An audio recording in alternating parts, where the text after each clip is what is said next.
पढ़ा दिया था, पढ़ाया नहीं पढ़ाया, ये कंप्लीट हो गया था। अब अपने को पढ़ना है कि एग्रीकल्चर में जो अपना सेकंड टॉपिक था, पेस्ट रेजिस्टेंस क्रॉप, क्या होती है? पेस्ट रेजिस्टेंस क्रॉप, पीड़क प्रतिरोधी फसल, ठीक है। यानी पीड़क प्रतिरोधी, इसका मतलब क्या होता है? पेस्ट रेजिस्टेंस का मतलब क्या होता है? पेस्ट क्या होते हैं पहले तो ये मुझे बताओ, पेस्ट क्या होता है भाई? टूथपेस्ट वाला पेस्ट नहीं, पेस्ट PEST, वो क्या होता है? पेस्ट का मतलब क्या होता है? पेस्ट वर्ड का मतलब क्या होता है? PEST बोलते हैं उसको, क्या होता है उसका मतलब?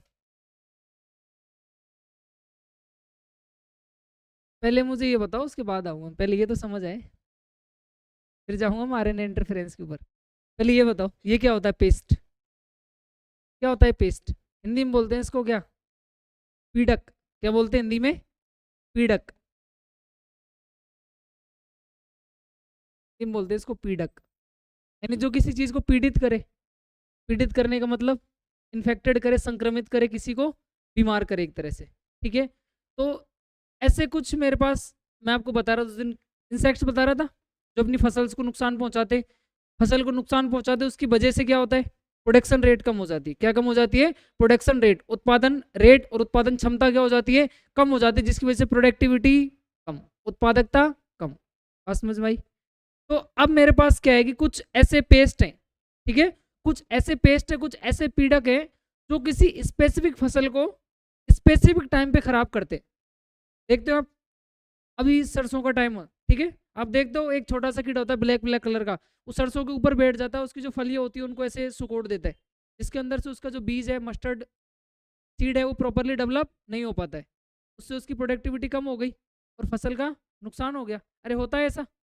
तो मेरा कहने का मतलब ये है कि कुछ ऐसे ऐसे डिफरेंट डिफरेंट मेरे पास पेस्ट होते हैं, और इसी पेस्ट से ही तो मिलके बना होता है पेस्टिसाइड, यानी इनको किल करने वाले क्या होते हैं? पेस्टिसाइड। अरे पेस्ट को किल करने वाले कौन होते हैं? पेस्टिसाइड, कीटनाशक। क्या बोलते हैं? कीटनाशक। बस समझ में आई? उनको क्या बोलते हैं अपन? कीटनाशक। अब मेरे पास कुछ ऐसी क्रॉप्स होती है जिनको मैं क्या बनाना चाहूंगा? पेस्ट रेजिस्टेंस क्रॉप बनाना चाहूंगा, यानी पेस्ट से उनके ऊपर कोई फर्क नहीं पड़ेगा, उसको हिंदी में बोलते हैं अपन क्या? कीटनाशक या पीड़क प्रतिरोधी फसल। क्या बोलते हैं? पीड़क प्रतिरोधी फसल, पेस्ट रेजिस्टेंस क्रॉप। क्या बोलते हैं उनको? पेस्ट रेजिस्टेंस क्रॉप, ठीक है। टॉपिक लिखो, हेडिंग लिखो, पेस्ट रेजिस्टेंस क्रॉप।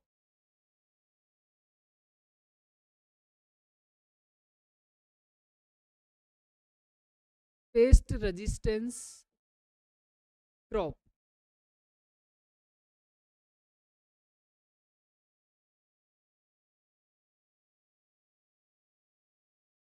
पीड़क प्रतिरोधी फसल।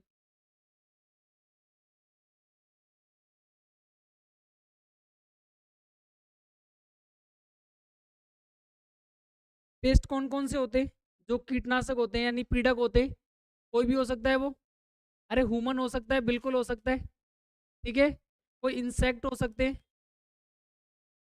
और क्या हो सकता है? कोई एनिमल भी हो सकता है, ठीक है। क्या हो सकता है? कोई एनिमल। ये तीनों क्या है इसको? हार्मफुल है। अरे क्या है भाई? हार्मफुल है, नुकसानदायक है। क्या है? हार्मफुल, नुकसानदायक है ये।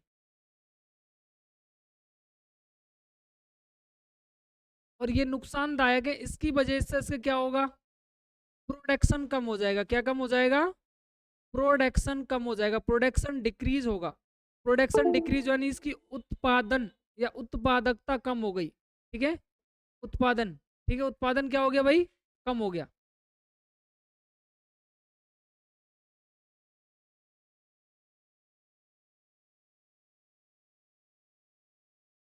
उत्पादन क्या हो गया? कम।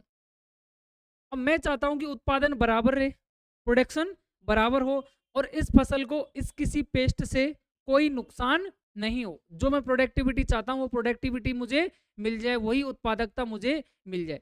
उसके लिए मैं क्या करूंगा? सर जो ये पेस्ट है इसको खत्म कर दो तो मेरी फसल ठीक हो जाएगी। बिल्कुल सही बात है क्या? इस पेस्ट को अगर मैं खत्म कर देता हूं तो मेरी जो फसल है, जो मेरा प्लांट है, वो प्रॉपर ग्रोथ करेगा, प्रॉपर उसके अंदर फूड का या सीड का क्या होगा? प्रोडक्शन होगा, और मुझे प्रोडक्टिविटी ऑटोमेटिकली बढ़ जाएगी। मानते हैं इस बात को? अपनी एनसीईआरटी में एग्जांपल दे रखा है निमेटोड का। किसका दे रखा है? निमेटोड। एक निमेटोड होता है सूत्रकृमि, हिंदी में क्या बोलते हैं इसको, सूत्रकृमि निमेटोड। मेलिडोगाइनी इंकोग्निशिया, क्या बोलते हैं, मेलिडोगाइनी इंकोग्निशिया। वो एक क्या होता है, पेस्ट है। क्या है, एक पेस्ट, जो तंबाकू का जो पौधा होता है उस तंबाकू के पौधे की जो जड़ें होती है, रूट्स होती है, उसमें लग जाता है। उसमें क्या होता है, उसमें वो लग जाता है, नहीं उसके बाद तो अटैच हो जाता है, उसको खा जाता है वो।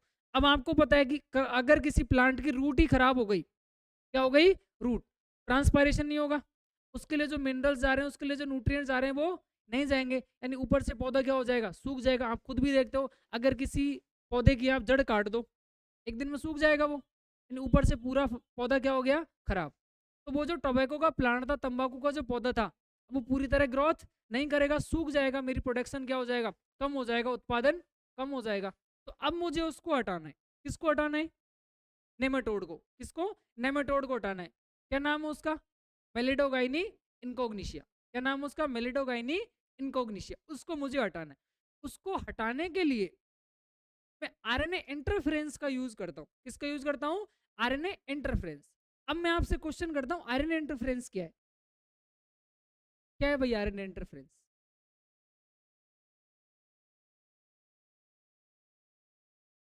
वो काम कैसे करता है ये नहीं बताना है, एमआरएनए को साइलेंट कर देता है, वो है क्या, व्हाट इज आरएनए इंटरफेरेंस, मैं ये पूछ रहा हूँ आपसे। आरएनए आई बोलते हैं शॉर्ट में, उसको क्या बोलते हैं, आरएनए आई, शॉर्ट में यही बोलते हैं। वो क्या होता है, मैं ये पूछ रहा हूँ, बताओ भाई क्या होता है।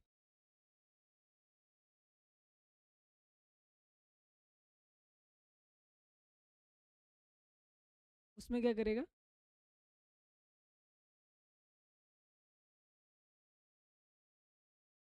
कि ग्रोथ को कम करेगा, ठीक है। और भाई किसी को पता है, तो देखो आरएनए जो आपका इंटरफेरेंस है, मैं बताता हूँ। आरएनए इंटरफेरेंस आपका सेलुलर डिफेंस होता है। कैसा डिफेंस होता है, सेलुलर डिफेंस होता है। ये बताओ मुझे, बायोलॉजिकल होता है आर्टिफिशियल होता है, आरएनए इंटरफेरेंस बायोलॉजिकल होता है या फिर आर्टिफिशियल होता है, सिंथेटिक होता है, बायोलॉजिकल होता है। कैसा होता है, बायोलॉजिकल। भाई आरएनए जीनोम में प्रेजेंट होता है वायरस सेल्स के अंदर, वही तो इन्फेक्शन दे रहे हैं, अरे वही तो इन्फेक्शन दे रहा है इस प्लांट को। कुछ पता चला, आई दिमाग, बात आई समझ में।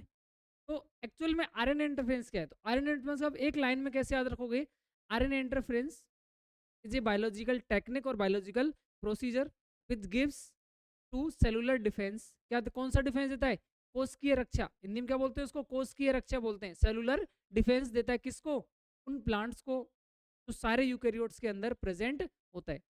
आरएनए सारे यूकेरियोट्स के अंदर प्रेजेंट होता है, ये बात पता है क्या, ऑल यूकेरियोटिक सेल्स में प्रेजेंट होता है, बात समझ में आ गई। अब होगा क्या, आरएनए इंटरफेरेंस काम कैसे करेगा, बात किस पर आ गई, अपने को पता चला कौन बचाएगा, आरएनए इंटरफेरेंस। अब अपन देखते हैं कि आरएनए इंटरफेरेंस काम कैसे करेगा। आरएनए इंटरफेरेंस काम कैसे करेगा, कि जो एमआरएनए है, क्या है, एमआरएनए। आपको पता है एमआरएनए का ट्रांसलेशन होने के बाद, किसके बाद, ट्रांसलेशन के बाद किसका फॉर्मेशन होता है, प्रोटीन का फॉर्मेशन होता है। और मैंने आपको बताया कोई भी फंक्शन है, कोई भी वर्क है, वो कब एग्जीबिट होता है, कब दिखाई देता है, जब उसका प्रोटीन बन जाता है। अगर मैं एमआरएनए से जो प्रोटीन बन रहे हैं उस ट्रांसलेशन की प्रोसेस को, मेरे या तो एमआरएनए को खा जाऊं, दो चीज हो सकती है, या तो मैं एमआरएनए को हटा दूं, या फिर जो प्रोसेस चल रही है एमआरएनए से प्रोटीन बनने वाली उसको खत्म कर दूं, तो प्रोटीन नहीं बनेगा। अरे अल्टीमेटली नहीं बनेगा ना। ये एक बात तो ये हो गई, मुझे नदी को क्रॉस करना है, या तो उसके ऊपर पुल बना दे या फिर बहके निकल जाए, दोनों तरह से आप पार कर सकते। अब कैसे नहीं कर सकते, अब जाओ मत, जाओ मत, या फिर जा रहे हो डूब गए, कोई सेंस नहीं निकला। ऐसे ही है, एमआरएनए से प्रोटीन बन रहा है, एमआरएनए से क्या बन रहा है, प्रोटीन बन रहा है, ठीक है। तो या तो एमआरएनए को साइलेंट कर दो, उसको निष्क्रिय कर दो। अब वो निष्क्रिय हो गया, नॉन फंक्शनल हो गया, आगे वो प्रोटीन बनाएगा क्या, नहीं बनाएगा, और जब प्रोटीन नहीं बनाएगा तो अपना फंक्शन तो नहीं करेगा। बात समझ में आ गई, ऐसे ये काम करता है। अब इसको नॉन फंक्शनल किसने किया, किसने इसको निष्क्रिय किया, ये निष्क्रिय किया double standard RNA, DS RNA, short में क्या बोलते हैं उसको, DS RNA, double standard RNA. अब क्वेश्चन आता है डबल स्टैंडर्ड आरएनए कहां से आया, सर हमने तो अब तक सिंगल स्टैंडर्ड आरएनए सुना था, सिंगल स्टैंडर्ड ही पाया जाता है मोस्टली, मोस्टली सिंगल स्टैंडर्ड ही पाया जाता है, डबल स्टैंडर्ड डीएनए होता है। क्या होता है? Double standard DNA. और डबल स्टैंडर्ड आरएनए भी होता है। ये बात पता है क्या सबको? नहीं पता तो याद रख लेना, डबल स्टैंडर्ड आरएनए भी होता है। जो वायरस सेल्स होती हैं जो इन्फेक्शन क्रिएट करती हैं, उनके अंदर डबल स्टैंडर्ड आरएनए पाया जाता है। अब आप डबल स्टैंडर्ड की बात आएगी। अब मैं आपको पढ़ाया था रेप्लिकेशन, प्रतिकृति रेप्लिकेशन, टाइम बताया था रेप्लिकेशन फॉर डीएनए का रेप्लिकेशन कर रहे थे। क्या दोनों स्ट्रैंड एक साथ रेप्लिकेट होती हैं?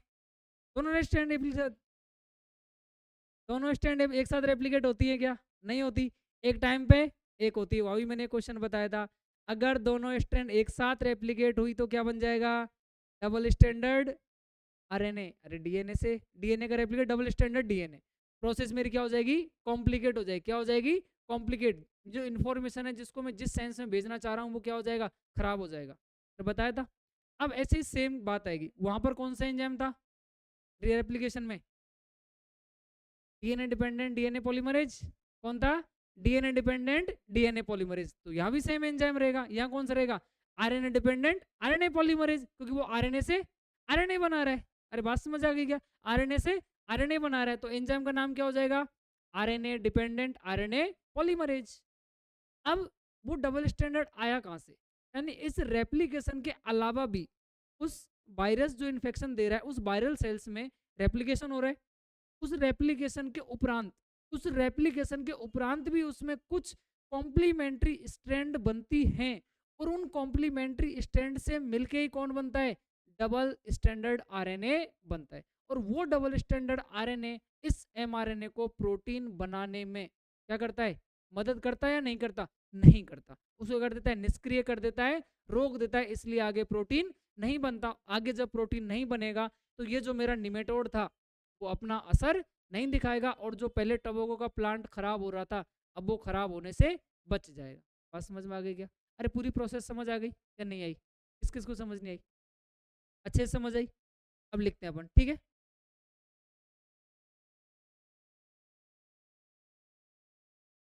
यहाँ पे किसका एग्जाम्पल लेंगे अपन? नेमेटोड का। किसका लेंगे? नेमेटोड का एग्जाम्पल लेंगे। उसमें कौन है?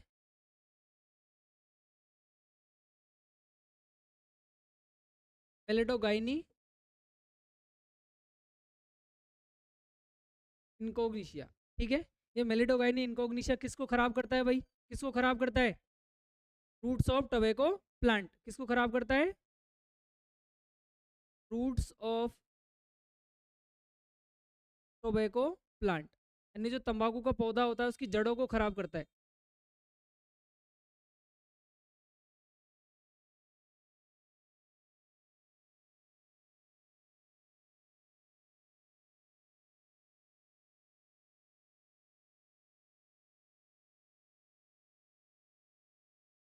इसकी जड़ों को खराब करता है, इसकी तंबाकू के पौधे। इसकी वजह से मेरे पास टोबैको का प्रोडक्शन क्या हो जाएगा? अरे क्या हो जाएगा? टोबैको का प्रोडक्शन क्या हो जाएगा भाई? कम हो जाएगा, नहीं होगा? कम हो जाएगा। टोबैको प्रोडक्शन क्या हो जाएगा मेरे पास? कम हो जाएगा। मुझे इसको बचने के लिए, इसको प्रिवेंट करने के लिए, इसको बचाने के लिए, ठीक है, टू प्रिवेंट फ्रॉम दिस, इससे मुझे इसको बचाने के लिए किसका यूज करना पड़ा? आरएनए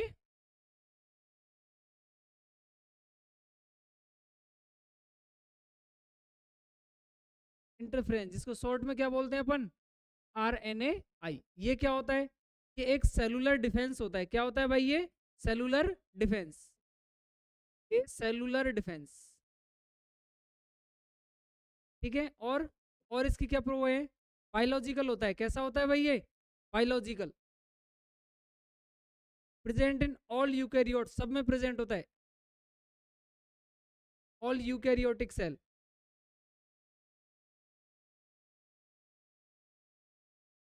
ठीक है। ये इसके बारे में तीन चीजें पता चली। किसके बारे में पता चली मुझे? आरएनए इंटरफ्रेंस के बारे में तीन चीज पता लगी, ठीक है। कोशिकीय रक्षा देता है। ये कैसी देता है? कोशिकीय रक्षा प्रदान करता है, ठीक है। बायोलॉजिकल यानी जैविक होता है। और सारी जो समकोशिकीय होती है ना, यूकैरियोट्स को हिंदी में क्या बोलते हैं? समकोशिकीय बोलते हैं ना, कुछ ऐसा ही बोलते हैं यूकैरियोट्स को हिंदी में। समम कोशीय कुछ ऐसा वर्ड होता है। यूकैरियोटिक सेल, प्रोकैरियोटिक, यूकैरियोटिक, ठीक है, उन सब में प्रेजेंट होता है।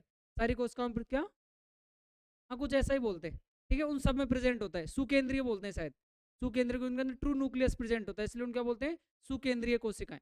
तो सभी सुकेंद्रीय कोशिकाओं में प्रेजेंट उपस्थित होता है कौन, RNA interference.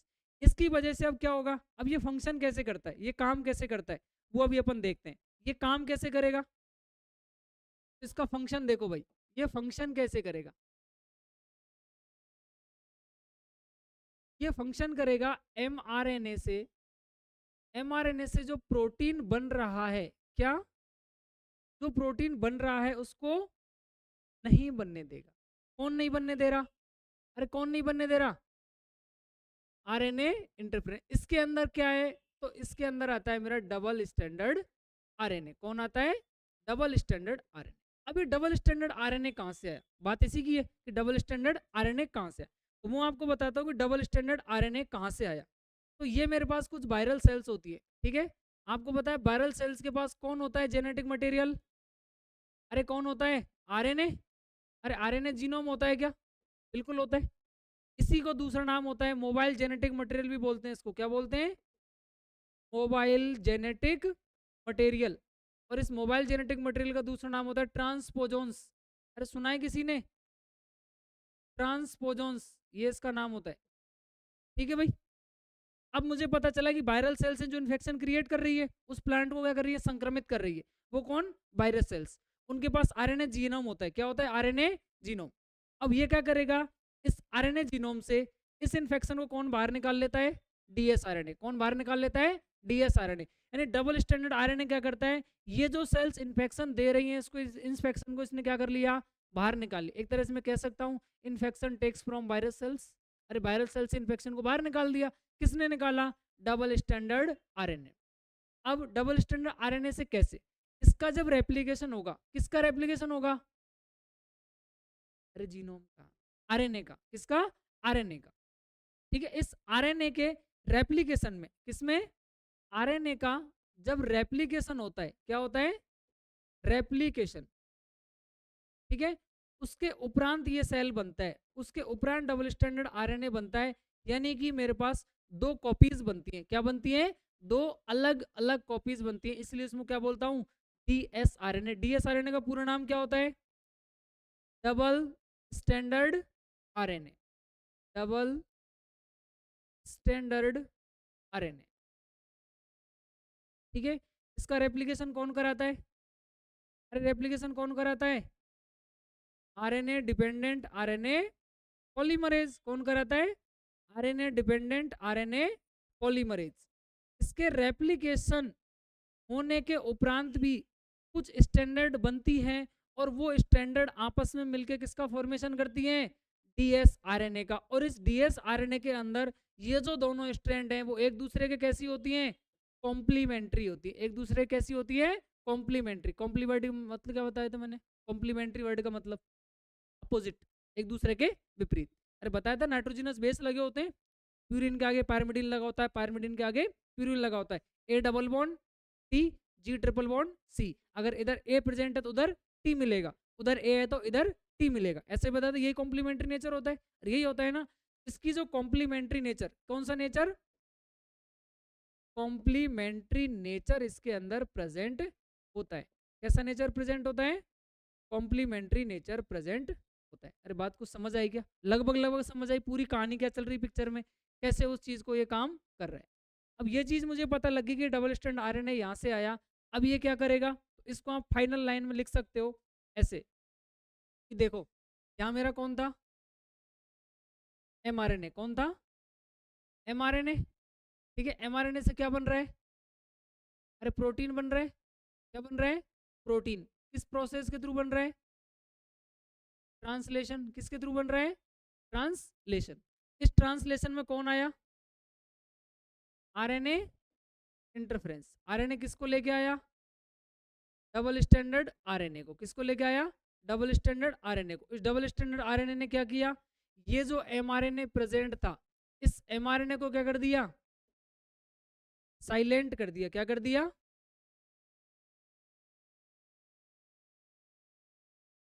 Silent the mRNA, so do not further process is gone, आगे ये प्रोसेस नहीं जाएगी, यानी इसने एमआरएनए क्या कर दिया, निष्क्रिय कर दिया। क्या कर दिया भाई, निष्क्रिय। अब इसको जैसे ही निष्क्रिय किया प्रोटीन नहीं बना, और जब प्रोटीन नहीं बना तो मेलिडोगाइनी इनकोग्निशिया का इफेक्ट भी नहीं आया। किसका इफेक्ट नहीं आया, इफेक्ट ऑफ नेमेटोड, नेमेटोड का इफेक्ट भी नहीं आया, और वो मेरा प्लांट बच गया। अरे बच गया ना प्लांट, अब मेरा प्लांट बच गया तो मेरी प्रोडक्शन रेट बढ़ गई। क्या हो गई, प्रोडक्शन रेट बढ़ गई। समझ में आ गई ये कहानी। अरे आई ये कहानी, ये मैंने आपको इसका नॉर्मल फंक्शन बताया। अब इसको क्या करते हैं, एक प्रोसेस के थ्रू करते हैं। किस थ्रू करते हैं, एक प्रोसेस के थ्रू। उस प्रोसेस में क्या करते हैं, एग्रोबैक्टीरियम वेक्टर, नाम सुना है एग्रोबैक्टीरियम, अरे पढ़ाया था वेक्टर मैंने, वेक्टर पढ़ा था, अलग अलग नाम बताए थे। एग्रोबैक्टीरियम टूमीफेशियन बताया था मैंने नाम, वो वेक्टर का काम करता है। किसका काम करता है, वेक्टर का काम करता है, जो नॉर्मल सेल को कैंसरस सेल में कन्वर्ट करने का काम करता है, करता है, बताया था मैंने एग्जाम्पल। तो यहाँ पर क्या करेंगे, उस एग्रोबैक्टीरियम वेक्टर को उठाएंगे, और जो नेमाटोड के पास जीन है जिसकी वजह से उसको क्या कर रहा है, वो इफेक्ट कर रहा है, अफेक्ट कर रहा है, यानी उसको प्रभावित कर रहा है, उस जीन को लेंगे और उस जीन को किसके साथ बिठा देंगे, वेक्टर के साथ। अरे यही तो बता रहे थे मैं, पिछले लेक्चर में यही बताया था, वेक्टर बिठा देंगे उसको, और कहाँ ले जाके इंसर्ट कर देंगे, होस्ट सेल में। कहाँ इंसर्ट कर देंगे, होस्ट सेल में। और होस्ट सेल में पहुंचा, वहां उसकी क्या बनाएंगे, कॉपीज। क्या बनाएंगे, कॉपीज। इसमें क्या होगी, दो प्रकार की कॉपीज बनाते हैं, एक बनाते हैं सेंस कॉपीज, एक बनाते हैं नॉन सेंस कॉपीज, यानी सार्थक और असार्थक, दो कॉपीज बनाते हैं। अब वो दोनों कॉपी कैसी है, एक दूसरे के कॉम्प्लीमेंट्री, एक ऐसी है तो दूसरी उसके जस्ट अपोजिट है। अब उन दोनों कॉपीज में अगर मैं जेनेटिक मटेरियल को मिक्स करूंगा तो अगेन वो कैसा दिख रहा है मुझे, डबल स्टैंड आरएनए की तरह दिख रहा है, दोनों की तरह क्या दिख रहा है, अपोजिट दिख रहा है। क्या दिख रहा है, अपोजिट। और दोनों कॉपी बनी, दोनों एक दूसरे कैसी बनी, अपोजिट बनी। जैसे ही अपोजिट बनी, मेरे जो ट्रांसलेशन की प्रोसेस है वो क्या हो जाएगी, स्टॉप, यानी एमआरएनए क्या हो जाएगा, साइलेंट। क्या हो जाएगा, साइलेंट। और जो मेरा टोबैको का प्लांट अफेक्ट हो रहा था वो क्या हो जाएगा, बच जाएगा। अरे समझ आ गई क्या बात, या नहीं आई, आई या नहीं आई समझ में, नोट डाउन करो, यहाँ से लिखना है, देखो फटाफट लिखो।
एमआरएनए मैं आपको बार बार कह रहा हूँ, ये एमआरएनए किसका है?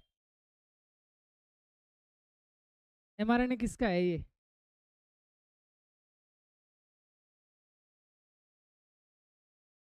तंबाकू का एमआरएनए है ये, जो इसको अफेक्ट कर रहा है। नेमेटोड का एमआरएनए है। नेमेटोड के एमआरएनए को तो साइलेंट करेंगे तभी तो अपना प्रोटीन नहीं बनाएगा वो। ये एमआरएनए किसका है? नेमेटोड का। किसका? नेमेटोड का। नेमेटोड में कौन? मेलिडोगाइनी इनकोग्निशिया, उसका एमआरएनए है ये। ठीक है, पूछा हुआ क्वेश्चन है नीट में, ये पता होगा जिन्होंने दिया है।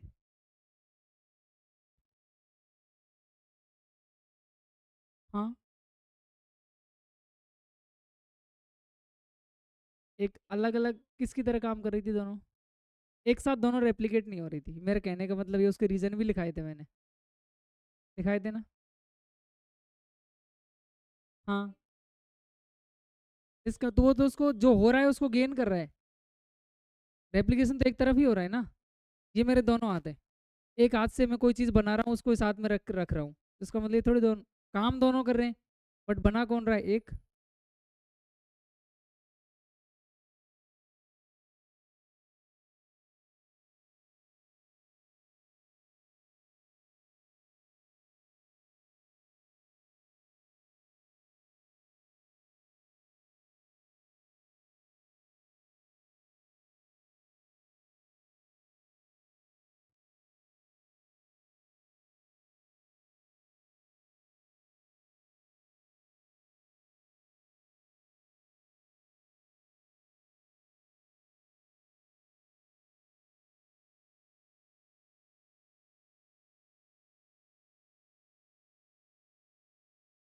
आगे बढ़े, अब इसका प्रोसेस देखते हैं, ये प्रोसेस कैसे हो रहा है। ठीक है, इसका प्रोसेस लिखते हैं अपन।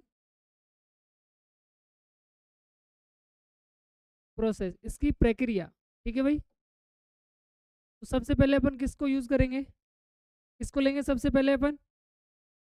अरे वेक्टर चाहिए अपने पास, क्या चाहिए? वेक्टर, वाहक चाहिए। और वो कौन है? एग्रोबैक्टीरियम। कौन है? एग्रोबैक्टीरियम। ठीक है, एग्रोबैक्टीरियम ले लिया। अब मुझे कौन सी जीन चाहिए? Nematode specific gene.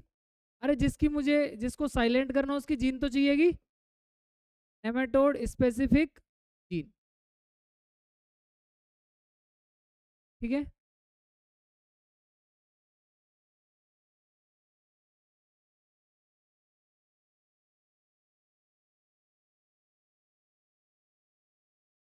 इसको मैं कहाँ इंट्रोड्यूस करूंगा?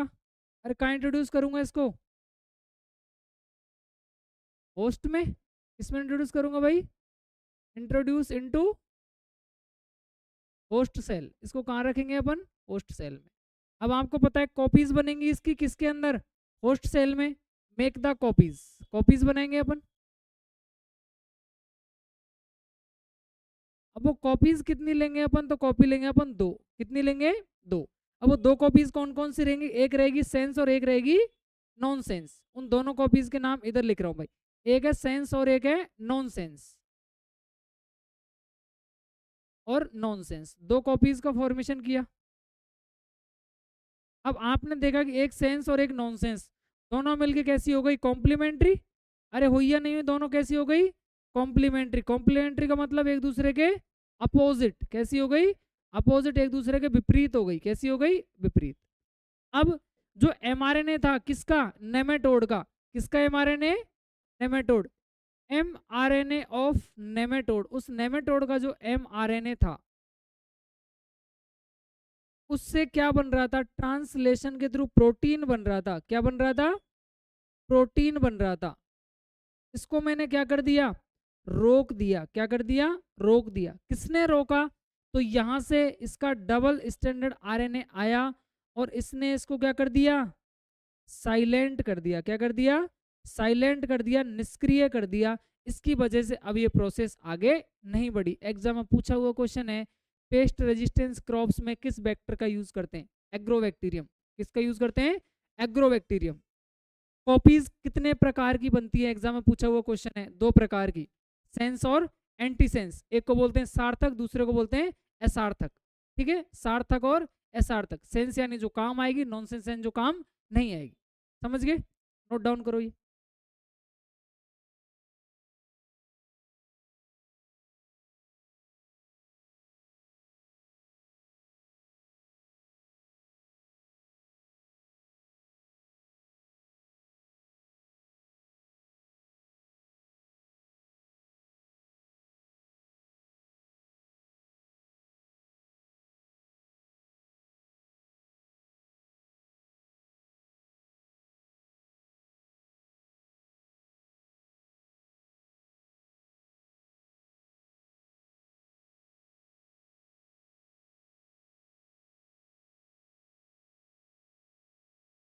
लिख लिया क्या? अब इसके बाद देखो, एग्रीकल्चर में बायोटेक का यूज कंप्लीट है। ठीक है, जितना अपने को पढ़ना है वो लगभग कंप्लीट है। अब अपन पढ़ेंगे इसका बायोटेक का यूज किसमें? मेडिसिन में। किसमें यूज पढ़ेंगे? मेडिसिन में। और ऐसी ब्रांच बायोटेक्नोलॉजी की, ऐसी ब्रांच जो मेडिसिन के बारे में डील करती है, ठीक है, उस ब्रांच को क्या कहते हैं? Red biotechnology. कौन सी कहते हैं? Red biotechnology. यानी जो मेडिसिनल ब्रांच होती है, यानी जो मेडिसिन में बायोटेक काम आती है, ऐसी जैव प्रौद्योगिकी जो चिकित्सा के क्षेत्र में काम करती है, उसको क्या कहते हैं अपन? रेड बायोटेक्नोलॉजी कहते हैं, लाल जैव प्रौद्योगिकी कहते हैं। बात समझ में आई क्या? किसके फील्ड में? मेडिसिन। एग्रीकल्चर के लिए कौन सी बताई थी मैंने? Green biotech. कौन सी बताई थी? Green biotech. और इसमें आएगी कौन सी? Red biotech. किसमें? मेडिसिन में। किसमें आएगी? मेडिसिन में। ये नोट डाउन कर लिया सबने? नेक्स्ट हेडिंग लिखो, यूज ऑफ बायोटेक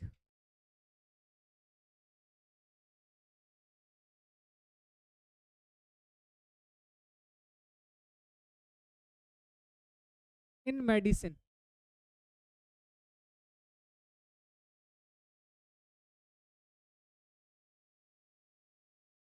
इस ब्रांच को बोलते हैं क्या?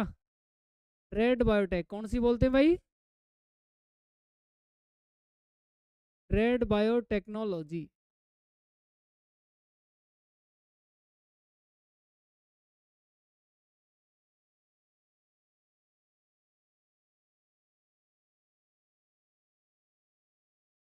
अब इसमें मुझे 3 जगह इसका प्रयोग देखने को मिलता है। 3 जगह काम आती है। सबसे पहले काम आती है मुझे इंसुलिन बनाने में। किस में काम आती है? इंसुलिन बनाने में। उसको बोलते हैं अपन इंजीनियर्ड इंसुलिन। क्या बोलते हैं? तो आप इसको ऐसे लिख लेना। पहला तो काम आती है ये इंसुलिन फॉर्मेशन। किस में आती है? इंसुलिन फॉर्मेशन में। दूसरा, मॉलिक्यूलर डायग्नोसिस। कौन सा?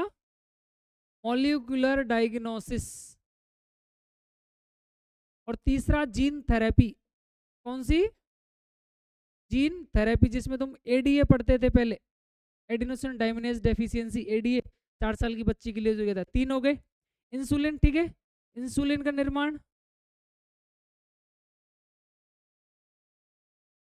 इसमें अपन पढ़ेंगे। दूसरा, मॉलिक्यूलर डायग्नोसिस, आणविक निदान।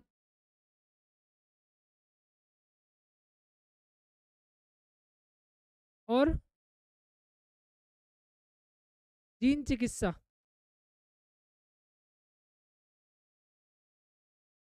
ये हम 3 एप्लीकेशन इसके अंदर पढ़ेंगे। यानी मेडिसिन में 3 अपने एनसीईआरटी में टॉपिक है। कौन कौन सा? इंसुलिन फॉर्मेशन, और मॉलिक्यूलर डायग्नोसिस, और जीन थेरेपी। ये 3 टॉपिक अपन किसके अंदर पढ़ेंगे? बायोटेक्नोलॉजी जो मेडिसिन के अंदर काम आ रही है उसमें आते हैं। हम सबसे पहला टॉपिक स्टार्ट करेंगे कौन सा? इंसुलिन। कौन सा स्टार्ट करेंगे? इंसुलिन।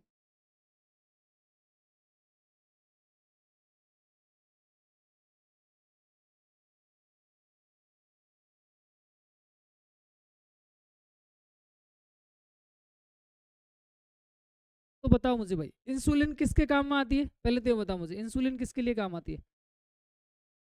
डायबिटीज के पेशेंट के लिए। किसके लिए यूज आती है? डायबिटीज के पेशेंट के लिए। यानी डायबिटीज पेशेंट के लिए किसकी जरूरत पड़ेगी? इंसुलिन की नीड होगी डायबिटीज पेशेंट के ट्रीटमेंट के लिए। तो जब बायोटेक नहीं थी, पहले भी तो इंसुलिन ठीक किया होगा। ऐसा तो नहीं है कि, सॉरी, डायबिटीज ठीक किया होगा। अरे पहले भी तो डायबिटीज ठीक किया होगा लोगों ने। ऐसा थोड़ी कि इंसुलिन आने के बाद ही ठीक होने लगा। पहले भी ठीक किया होगा। किया होगा नहीं किया होगा? अरे किया होगा। तो पहले कहाँ से निकालते थे इंसुलिन? हाँ, किससे? चमड़ी से नहीं, पेनक्रियास से। अग्नाशय, हिंदी में क्या बोलते हैं? अग्नाशय बोलते हैं पेनक्रियास को। किस किस के?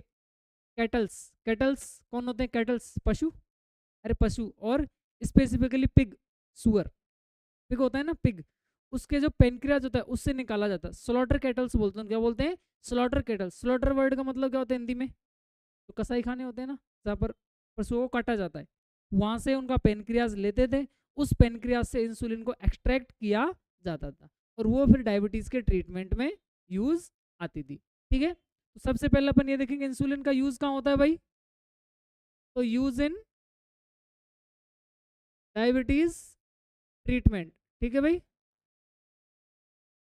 डायबिटीज के ट्रीटमेंट में काम आती है। अर्लियर, पहले कहाँ से मिलती थी अपने को?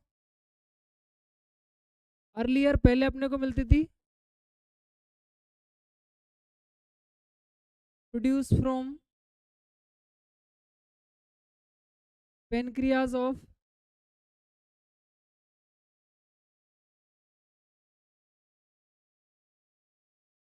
Slaughter kettles and pig. ठीक है,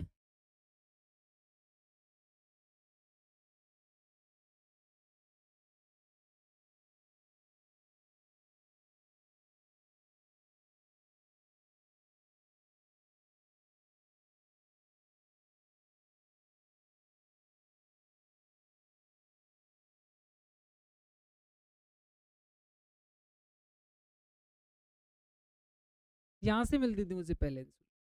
ठीक है, ये मिल रही थी।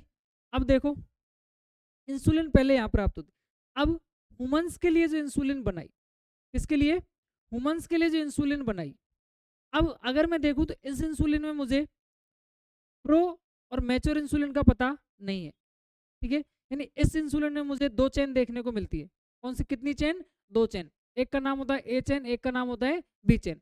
इस इंसुलिन में मुझे कितनी चेन देखने को मिलती है? दो चेन। एक का नाम ए चेन, दूसरे का नाम बी चेन। दोनों किस नेचर की होती है? पॉलीपेप्टाइड नेचर की होती है। किस नेचर की होती है? पॉलीपेप्टाइड नेचर की होती है। दोनों चेन आपस में किस बॉन्ड के थ्रू जुड़ी होती है? Di sulphur bond. कौन सा? डाई सल्फर बॉन्ड के थ्रू आपस में क्या होती है? कनेक्टेड होती है। यानी इस इंसुलिन के पास कितनी चेन? दो। दोनों चेनों के नाम ए चेन और बी चेन। वो दोनों चेन आपस में किस बॉन्ड के थ्रू कनेक्ट होती है? डाई, कौन सा? Disulphide bond. ठीक है, डाई सल्फाइड बॉन्ड के थ्रू क्या होती है? दोनों आपस में कनेक्टेड। नेचर कैसा होता है? Polypeptide nature. कैसा नेचर होता है? Polypeptide nature. ये चीज पता चली। इसको ह्यूमन के लिए यूज कर रहे नहीं कर रहे इसका पता नहीं है। ठीक है, ये इतना दे रखा है। अब ह्यूमंस के लिए जो सबसे पहले, क्या, ह्यूमंस के लिए जो सबसे पहले इंसुलिन बनी थी उसका नाम था हुमुलिन। क्या था? ह्यूमिलिन, जो एक अमेरिका की कंपनी ने डेवलप करी थी, एलाई लिली। उस कंपनी का नाम क्या था? एलाई लिली, जो एक अमेरिकन कंपनी थी। कब करी? 1983, 1983 में। अब देखो, उस इंसुलिन के अंदर मैचुरेशन हुआ, यानी सबसे पहले उसको प्रो इंसुलिन बनाया। क्या बनाया? Pro insulin. तो प्रो इंसुलिन के अंदर तीन चेन थी, ए चेन, बी चेन और सी चेन। कितनी चेन? ए चेन, बी चेन, सी चेन। उस इंसुलिन के अंदर तीन चेन मिल रही थी। तीनों किस नेचर की? पॉलीपेप्टाइड। किस नेचर की? पेप्टाइड नेचर की। ए चेन, बी चेन और सी चेन। वो तीनों चेन आपस में किस बॉन्ड से कनेक्टेड? डाई सल्फर बॉन्ड से कनेक्टेड। किस बॉन्ड से कनेक्टेड? डाई सल्फर बॉन्ड से कनेक्टेड। आफ्टर द मैचुरेशन, परिपक्व होने के बाद, किसके बाद? परिपक्व होने के बाद, after the maturation, A chain और बी चेन आपस में डाई सल्फर बॉन्ड के थ्रू आपस में कनेक्टेड है, बट सी चेन वहां से क्या हो गई? डिटैच हो गई, अलग हो गई। ये इसका प्रोसेस कहता है maturation of pro insulin. Hindi में बोलते हैं प्रा इंसुलिन का परिपक्व होना। क्या बोलते हैं? प्रा इंसुलिन का परिपक्व होना। क्वेश्चन आया हुआ था कि मैच्योर इंसुलिन के अंदर कौन सी चेन प्रेजेंट नहीं होती? कौन सी नहीं होती? सी चेन। कौन सी नहीं होती? सी चेन। बात समझ में आ गई? ये इंसुलिन के बारे में इतना सा आपको दे रखा है। अरे समझ आया कुछ? इस यहाँ पर क्या लिखेंगे इसके बारे में? तो यहाँ पर लिखेंगे इंसुलिन की अपने पास कितनी चेन? दो चेन। कितनी चेन? दो।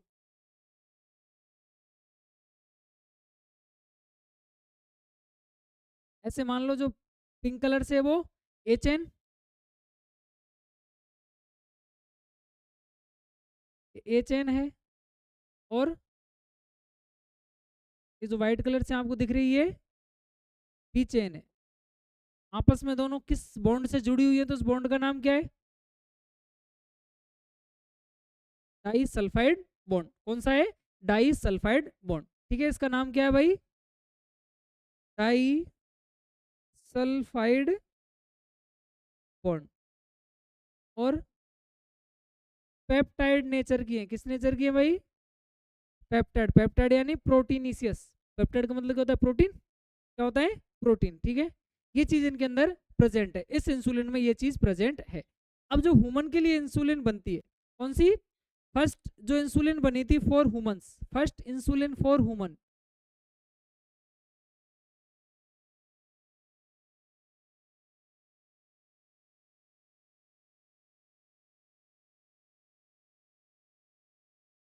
उसका नाम था हुमुलिन। क्या नाम था भाई?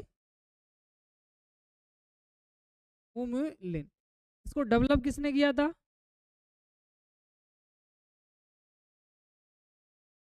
Developed by an American company,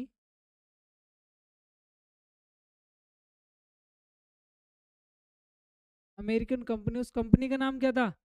ally lily. क्या नाम था भाई उस कंपनी का? Ally lily.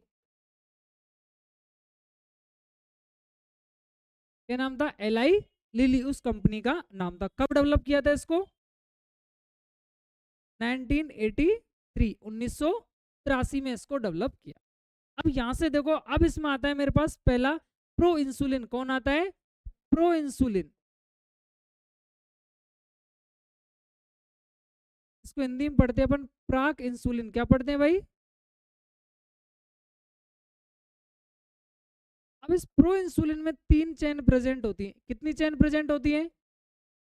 3 चेन प्रेजेंट होती है। उन 3 चेनों के नाम क्या है? ए चेन, बी चेन और सी चेन। ये 3 अलग अलग चेन होती है। कौन कौन सी? ए चेन, बी चेन और सी चेन। ये 3 मेरे पास चेन प्रेजेंट होती है। कैसे होती है देखो।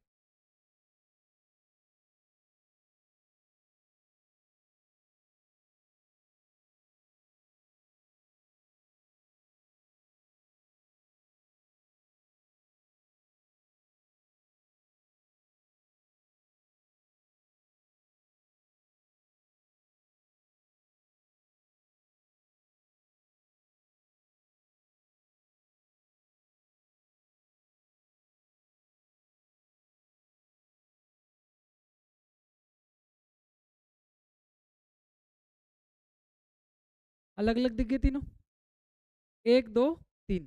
ठीक है, जो आपको येलो कलर से दिख रही है उसको मार्क करता हूँ ए चेन। क्या मार्क करता हूँ? ये ए चेन है। जो येलो कलर से दिख रही है ये कौन सी है? ए चेन। ठीक है भाई। पिंक से जो दिख रही है वो बी चेन। और ग्रीन कलर से जो आपको दिख रही है वो कौन सी है? सी चेन। ठीक है, इनके बीच में बॉन्ड कौन कौन से प्रेजेंट है? अरे कौन सा बॉन्ड प्रेजेंट है? अरे 4 बार बोल दिया भाई, डाई सल्फर बॉन्ड। कौन सा? Di sulphur bond. एग्जाम में पूछा हुआ क्वेश्चन है और बार बार पूछा जाएगा। ठीक है, अब क्या होगा? आफ्टर द मैचुरेशन, परिपक्व होने के बाद, ये कौन सी इंसुलिन है? Pro insulin. ये मैच्योर नहीं है, ये फंक्शनल नहीं है, ये काम में नहीं आएगी। इसको क्या करना पड़ेगा? मैचुरेशन करना पड़ेगा। क्या करना पड़ेगा इसका? मैचुरेशन, यानी इसको परिपक्व बनाना पड़ेगा। मैचुरेशन करते हैं भाई, इसको क्या करते हैं? मैचुरेशन यानी परिपक्व।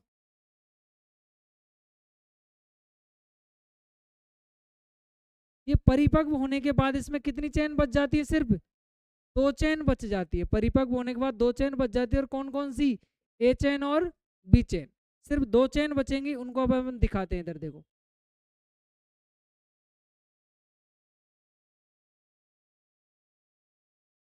ये 2 चेन बच गई मेरे पास। ठीक है, ए चेन और बी चेन। अगेन उनके अंदर कौन से बॉन्ड लगे होंगे? जो मैंने यहाँ लगा रखे। कौन से? Di sulphur bond. कौन सा बॉन्ड लगा होगा भाई? Di sulphur bond. अरे कुछ समझ आ गई क्या कहानी? ठीक है, ये समझ आई। ये इंसुलिन बन गया। क्या बन गया? इंसुलिन। अब ये इंसुलिन कैसा है?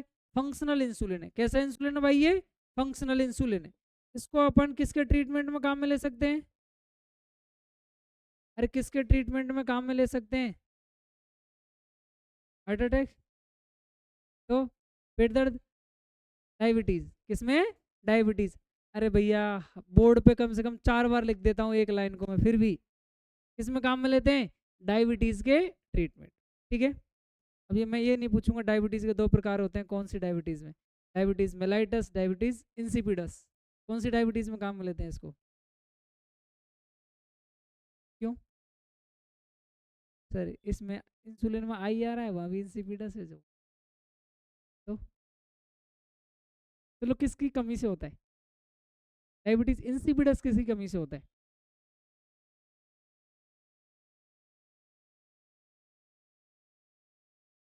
बताओ भाई बताओ, डायबिटीज़ मेलाइटस और डायबिटीज़ इंसिपिडस।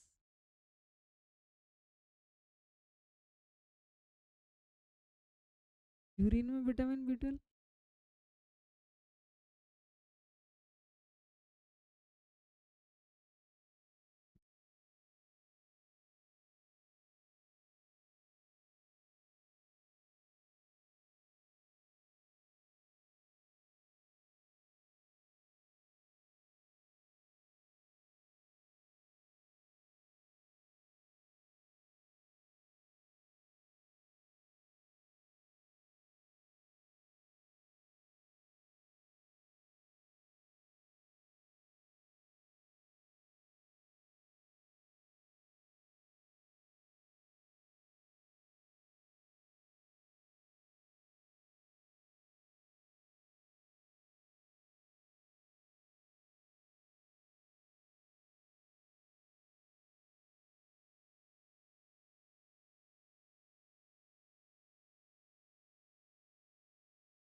दो पार्ट होते नहीं होते, एक्सोक्राइन और एंडोक्राइन, एंडोक्राइन वाला पार्ट हार्मोन सीक्रेट करता है, क्या सीक्रेट करता है, हार्मोन, एक्सोक्राइन वाला पार्ट सीक्रेट नहीं करता, क्या नाम पार्ट होता है उसका, एक होता है पार्ट ऑफ एसिनी और एक होता है आइसोलेट ऑफ लैंगरेंस, अरे पेनक्रियाज के 2 पार्ट होते हैं, एसिनी और आइसोलेट ऑफ लैंगरेंस, सीक्रेट कौन सा करता है, आइसोलेट ऑफ लैंगरेंस, उसके पास 2 सेल्स होती हैं, अल्फा सेल्स और beta cells, alpha cell secrete करती है ग्लूकागोन और बीटा सेल सीक्रेट करती है इंसुलिन, कौन सीक्रेट करती है, इंसुलिन, और उस इंसुलिन की कमी से डिजीज होती है डायबिटीज मेलाइटस, कौन सी होती है, डायबिटीज मेलाइटस, अब पता चला, सर इतना खोदना पड़ा तब जाके याद, एंडोक्राइन पढ़ चुके हो तुम, याद रहना चाहिए, एंडोक्राइन सिस्टम में पढ़ाया होगा, पेनक्रियाज पढ़ाया होगा तब, पेनक्रियाज किस प्रकार की ग्लैंड है, mix gland, mix composite gland, क्यों बोलते हैं उसको mix composite gland, sweat bread भी बोलते हैं उसका दूसरा नाम, स्वेट ब्रेड, मीठी ब्रेड बोलते हैं उसको, क्यों बोलते हैं, मिक्स कंपोजिट ग्लैंड क्यों बोलते हैं बताओ, दोनों फंक्शन करती है वो, इसलिए उसको मिक्स कंपोजिट ग्लैंड बोलते हैं, यानी वो एक्सोक्राइन फंक्शन भी करती है और एंडोक्राइन फंक्शन भी करती है, इसलिए उसको क्या बोलते हैं, mix composite gland, note down करो।